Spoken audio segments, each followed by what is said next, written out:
All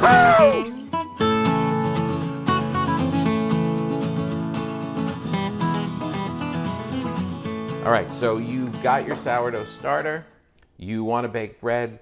You basically take it, you take a spoonful of this, like a tablespoon, 2 tablespoons.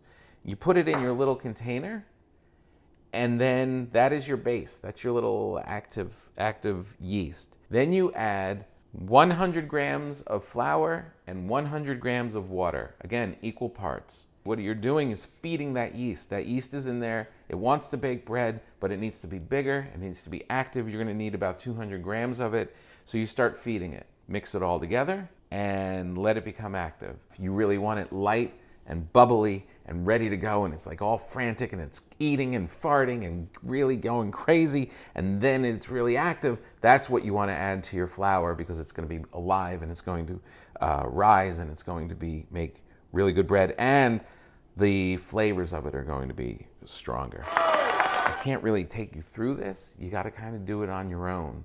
Come back after like 6 hours, 6 to 10 hours, I would say. You see it'll start to get bubbly and it'll start to rise. Take all of that and dump it. All of it but 1 tablespoon. Leave about a tablespoon, and this doesn't have to be exact, and feed it again. Get it active, do it again. You do that 2 times over like the next day or so. When it's really bubbly and ready to go, then you've fed it, it's active, it's ready to be put into bread, and now you can actually mix a dough. Here's the thing. This is controversial. You ready? You'll see in your research the float test. How do you know when this is active enough and ready to bake bread?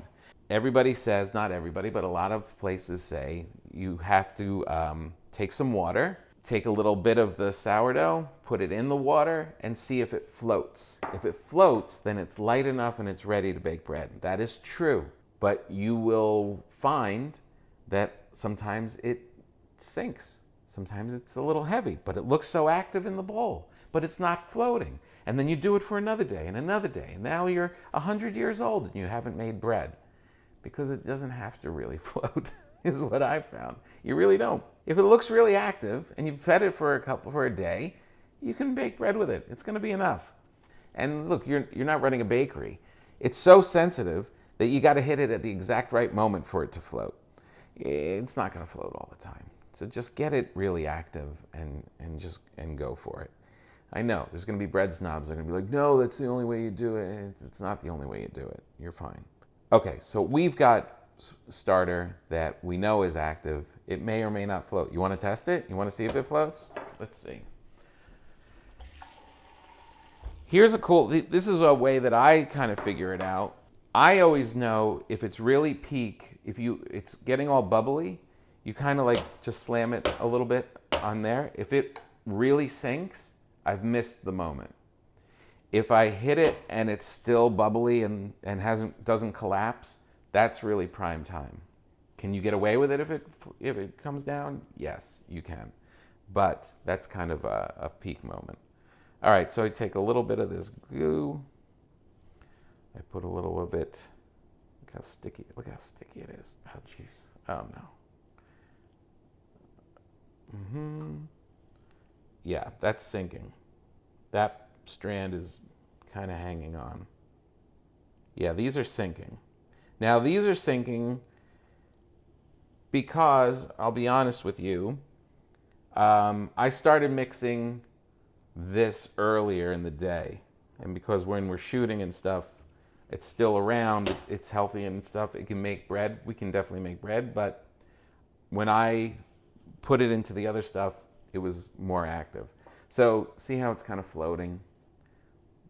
But it's kind of, yeah, but you know what? You could still bake bread with it. So what? It didn't float. Big deal. So sticky. All right, now we're gonna bake some bread. Here we go.